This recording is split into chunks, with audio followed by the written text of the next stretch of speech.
Hello everyone, and welcome back to another weather update. I hope y'all are doing well. And tonight we're going to be mainly talking about the tropics and what we kind of need to be watching excuse me, over the next several days. And then we're going to quickly talk about our low end severe weather threat over the next couple of days, but we'll mainly be talking about the tropics in this video. And for this like intro, I am going to do a little bit of a part where if you're new to the channel, I am going to talk real quick, but if you're not new, you can just skip ahead to the next timestamp. We'll probably be talking about the severe weather. But for the anybody who is new to my channel, I try to do weather updates like these, and I do weather updates on severe weather or the tropics, which I'm going to do in this video mainly. And then once we get closer to winter, I'll definitely be doing winter updates too, with any storm systems and just winter weather.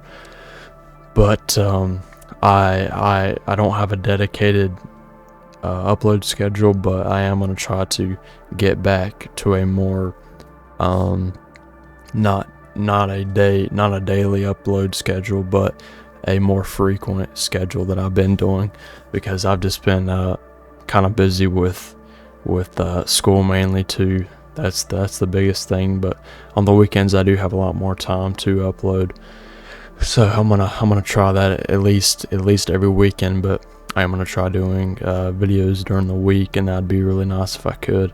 But like I said, yeah, if you are new to the channel, that's basically what I do, and I will upload shorts here and there, just about quick little updates there. But the videos will be dedicated to the longer updates and forecast, so you can kind of get a better idea about the current like weather topic or whatever. But let's go ahead and get started with our severe. Actually, we'll start with our severe weather first, and then we'll talk about the tropics later in the video. But like I said earlier, there'll be timestamps in this video, and you can skip to whichever part of the video you want to see. If you want to see the severe weather part, or if you want to see the part about the tropics, just go ahead and skip. Or if you want to see the whole video, you can do that too. But we will start with our severe weather part of this video, and I'm not going to go too deep into the severe weather part of this video because there's no major severe weather threats for the next couple of days, but it's still worth mentioning it just because it is there. But we just got a new update, and this is the 9 p.m. Eastern Daylight Time day 1 convective outlook, and we do have a marginal risk up here into the northwest United States. That includes parts of extreme southwest Montana into parts of Idaho, as well as Oregon and Washington State, excuse me. And then we don't have a tornado threat with this. That's good. We do have a little bit of a wind threat with this, and that is where that marginal risk is, and that is a 5% wind risk with that. And we do not have a hail risk with that threat today. And then we'll go ahead and go to our we'll look at this real quick again, but this is our severe weather threat for tonight. And then we'll move on to tomorrow's severe weather threat, which is on Tuesday, September the 3rd, and tonight's obviously is September the 2nd. I forgot to mention that, but we have another marginal risk here, and this marginal risk includes a part of Nevada right here, and then into quite a bit of Utah, as well as Colorado, into Wyoming, parts of Idaho, and quite a bit of Montana there, and even northwestern South Dakota and southwestern North Dakota there.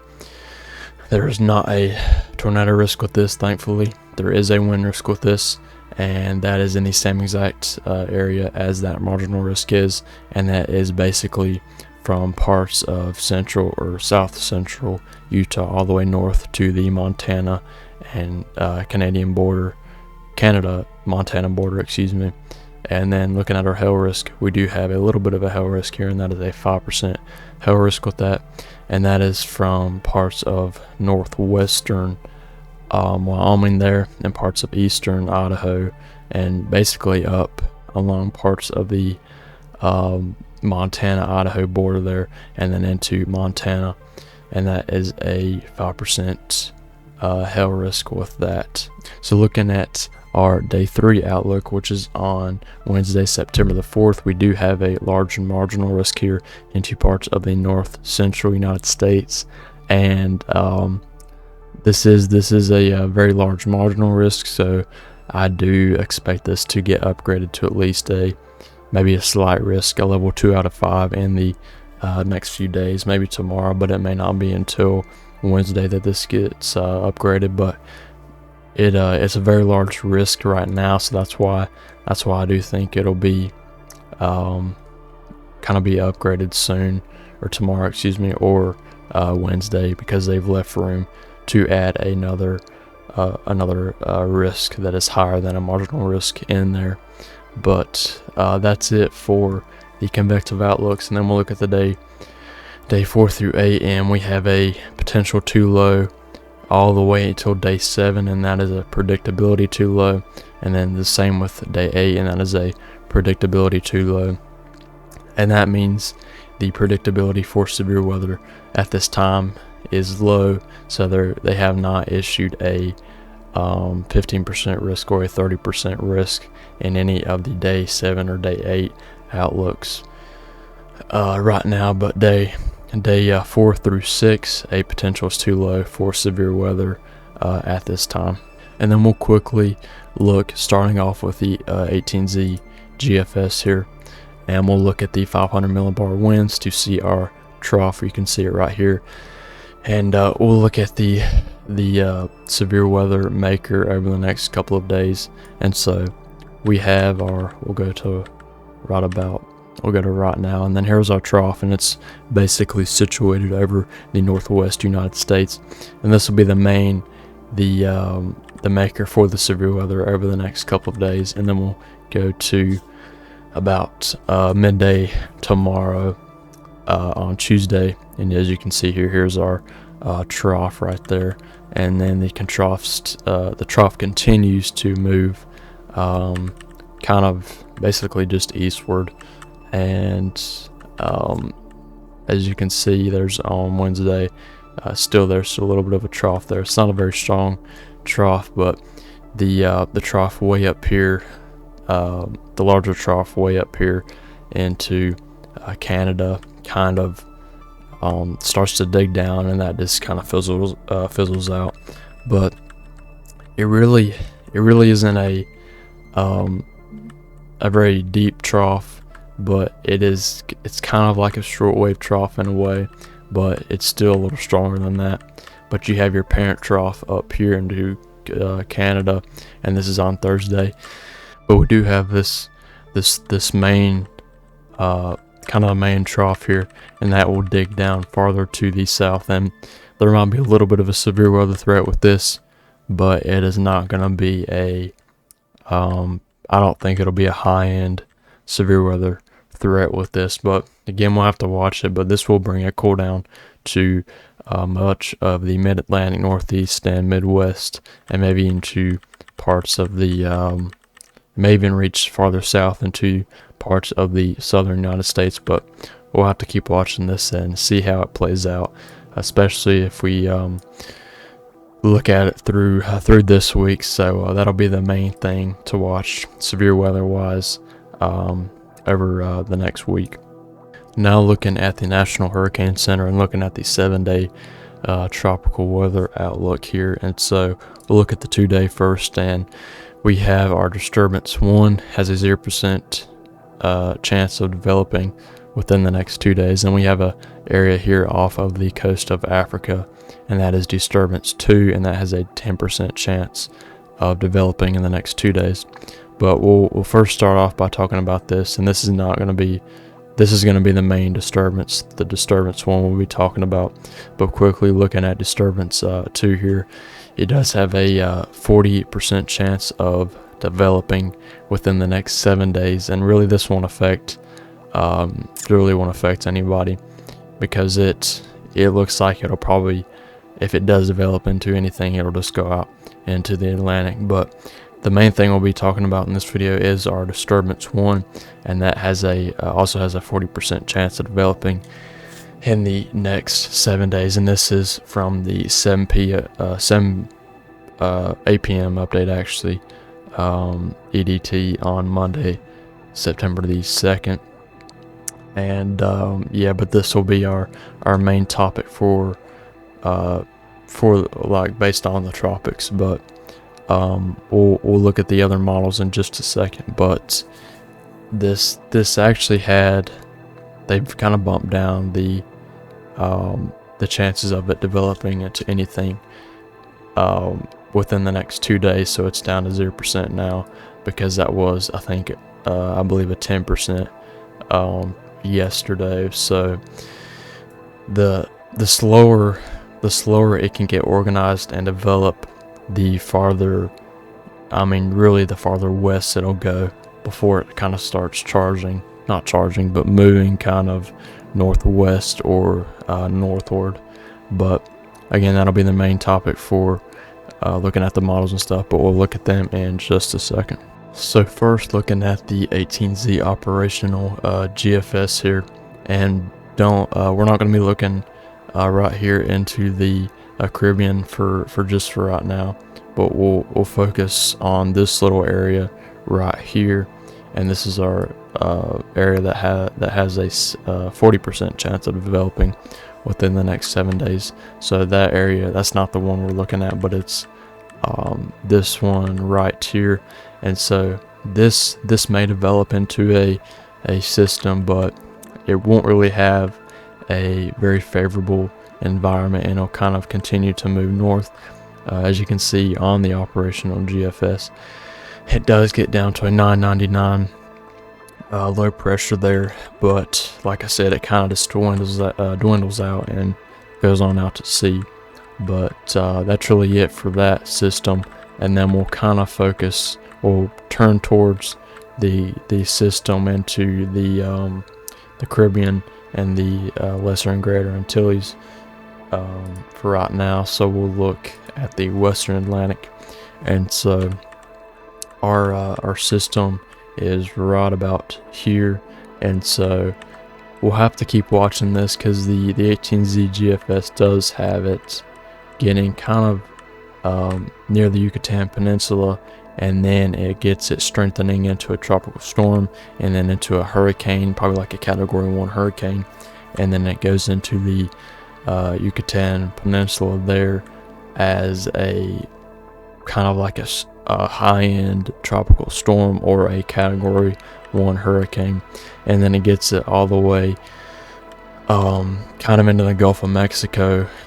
from coming from the Caribbean, and then it gets it into the Gulf of Mexico, and then you kind of have all of this moisture here that is just hanging out, I guess you could say, and then it tries to get another low pressure to form off of the western coast of Mexico, and then it gets something else out here into the Gulf. But again, this is before we go any farther, this is 270 hours out, so it's way out, and so we still have a lot to really look at on this system. So, but will there be a hurricane that goes into the Yucatan Peninsula? We don't know yet. It's still kind of far out, because it would have it making a landfall potentially on next Monday, so a week from now. That's still very far out.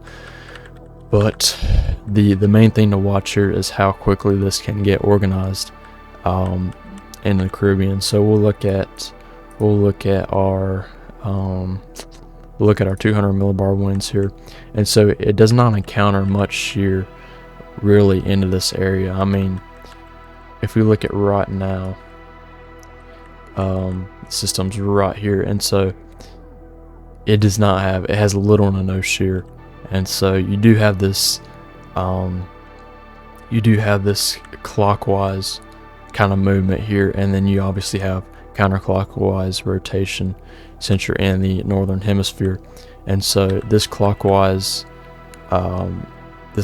clockwise wind shear kind of helps the storm ventilate a little bit better, as kind of opposed to a shear going against it. So like if it was up here, the system would not be doing good at all.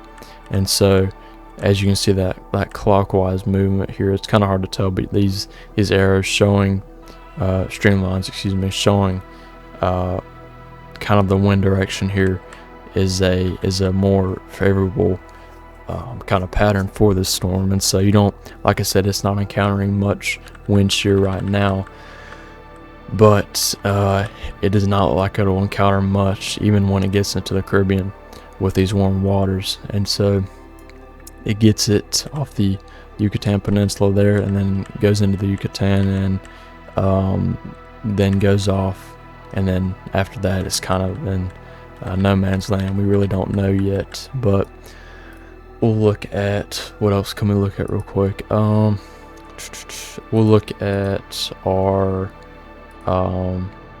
relative humidity in the 700 to 300 millibar levels in the atmosphere. So right now our system, or not right now, but we'll go to Tuesday, midday Tuesday, and we'll go to Tuesday night. So it is here's our system showing up on the GFS, and so it does have dry air north of it, but really into the area that's going into, there's not much dry air. And so we'll go to Friday here, and so here's our system right here, and as you can see, there's not much dry air really around it except in the north.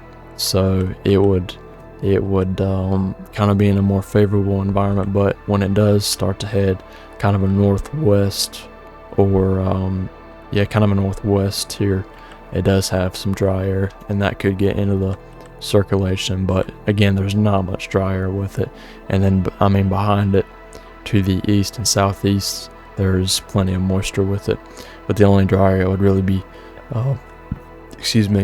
messing with, or not messing with, but getting into, would be into parts of the central Gulf of Mexico, and then it would get going. And then there's that showing that the storm going into the Yucatan, and then but still, really, we'll just have to keep watching on this. And then we'll go to our 500 millibar heights. And so this system this system will encounter it looks like there might be kind of a high pressure system building up here into the central Gulf, and then we obviously have a high out here into the Atlantic. But we'll go back before we go to where I was there. And so really, one of the reasons why it's not moving really moving fast right now, the system, is because it is it's basically in a large area of high pressure. And so, and again, with little to no shear, that's not really going to make the system move much at all. So really we'll have to watch. So here will be our system, but really we're going to have to watch over the next couple of days, because we do not want this system to rapidly intensify or get going a lot faster. But when it does get closer to the Yucatan Peninsula here, we kind of have this ridge to the north of it, and then it'll kind of not ride the ridge, but the ridge will keep it on its path to the west and eventually go into Mexico. But still, it's very far out, and we'll have to look at a lot of different things from now until then. But switching from the GFS, we'll go to the European model, and we'll go to the 12Z, and then in just a second we'll look at the ensembles here, and then we'll look at the same thing first. And so it has our system. We'll go to Thursday, and then our system. Actually, we'll go to right now, and so our system is right here, pretty much, and then kind of moves west, and it really doesn't show much moisture with it, but our system is around right here, and then it keeps going into Thursday, and then we kind of have a low there that disappears, and so really it does not show much at all as far as development. I mean, it kind of gets it, it kind of moves it to the west. So like here's our system, but it kind of moves it to the west, and then it just dwindles out, and there's not much moisture with that. But we'll look at the 700 to 300 millibar relative humidity levels, and so it does not show much moisture at all with the system, so it just kind of dies out basically. And so here would be the moisture associated with the system, and I mean, dry air gets pushed to the southwest, and it just gets kind of entrained into the circulation, and no system is able to develop from that. And then we'll look at our 500 millibar heights here again, and so it's the same situation with the probably even more potent, not potent, but a little bit of a stronger high pressure here with the ridge there. And so we're just basically in an area with a just a ridge, and so it can't move, and then on the European it just gets that dry air into the circulation, and the system basically dies off. So again, we'll have to watch. I know I've said that 100 times, but we'll have to keep watching the system this week and see how it does day by day. And if it starts to really strengthen, then that's not good news for the Yucatan, or basically Mexico, and really anybody in the Caribbean. So real quick, we'll look at the EPS ensemble, and then we'll look at the GEFS ensemble. And all we're going to look at for the ensembles is the actual members. And so for the ensembles, each member is its kind of own. So like think of the operational GFS and European as one run, and the ensembles are many runs put together, and you can kind of find an average from those many runs, excuse me. But so looking at the EPS, I mean, it does have, so here's our system, and this is on Thursday. It does not have much of a signal there. I mean, you do have a little bit of a signal, and again, it does show it in the same areas, actually kind of into the Yucatan Peninsula, and this would be Saturday. So really the weaker the system is right now, the easier it can kind of be carried by kind of flow around the ridge and be carried. And the stronger it is, it's kind of it kind of makes its own, it can kind of, I'm trying to think how to say it, but it can more easily push into higher, like high pressures or ridge, same thing, but into ridges of high pressure. So like if this was a strong storm, it would probably kind of a strong storm right now, I mean, it would still ride this, but it would take more of a path like this instead of just kind of riding the ridge and going into the Yucatan. So like for example, like if you had a low pressure up here, then it would pull and tug at that kind of, not tug, but pull at that system to the north farther, and then the system now this is kind of spinning around, and it does not have anything really moving it, so we'll just have to watch it and see how it goes. But going back, I kind of got carried away there, but going back to the ensembles again, it does not show much of a signal. I mean, a little bit there into this coming weekend, and then again kind of into earlier next weekend in the Gulf, but again it's very far out, and there's a lot to really look at from here to even Wednesday, Thursday, Friday. There's a lot to digest and kind of think about and continue to watch. But looking at the GFS ensemble here, it does show more definitely a more potent signal here, and that same solution on the GFS with maybe a tropical storm into the Yucatan Peninsula there, and then off into the Gulf. But then it also shows kind of, I mean, you have one member out here into kind of really west of Cuba, another one here, and again that's 200 hours out. So this is kind of a waiting game with the system. Does it just maintain its strength right now and just stay as some storms that move west and dwindle out as it lingers and moves to the west slowly, or does it strengthen rapidly, which we hope does not happen at all? But if it were to strengthen rapidly, it would, like I said, it would kind of not be carried by low pressures or move around the high pressures as easily. It would more kind of push farther north is what I'm trying to say, I guess, but if that makes sense at all. But again, like I said, it is kind of a waiting game with this, but we'll continue to monitor this system over the next couple of days and several days, and see how it plays out.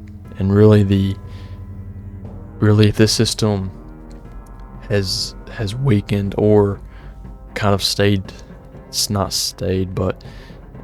weakened or maintains its strength over the next couple of days, then it probably will end up not really developing into much, and just will stay a group of storms. But if it does strengthen over the next couple of days, we'll have a lot bigger problem, definitely even for Mexico, and then even into the Caribbean, and even into places in the Gulf of Mexico. But yeah, that's about it. So that's gonna be it for tonight's update. I do appreciate all of y'all watching.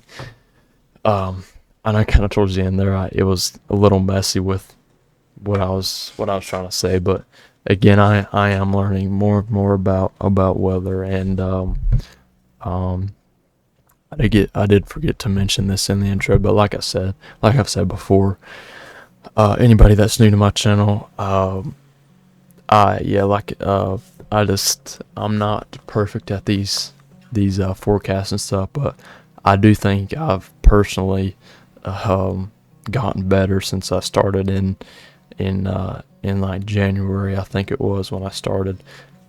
But that's just me. I don't know about y'all, what y'all think, but I do think I've gotten just a little bit better at these, and kind of keeping a rhythm. But I do know I try to focus on the latter part of the video, but I think I lose all my steam by towards the end of the video. So I need to kind of maintain the same amount of still be in depth with each part of the video, and not spend all my time in one spot in the video and then be not tired but not on track by the end of the video. But again, I do appreciate all of y'all watching, and I am going to try to have a more defined upload schedule as soon as I can, but weekends will definitely be I'm going to try to start doing uploads on the weekends, and that'll definitely be a time where I will have that'll definitely be a time where I have I'm able to do more videos. But like I said, by the end of the video, like I am right now, I am kind of getting tired, and so I'll lose all my steam. But I will stop the video here, and that's gonna be it for tonight. And I hope y'all have a great rest of y'all's night on today on Monday, or tomorrow on Tuesday, or whenever y'all are watching this. But I do appreciate it again, and I hope y'all have a great rest of y'all's day or night.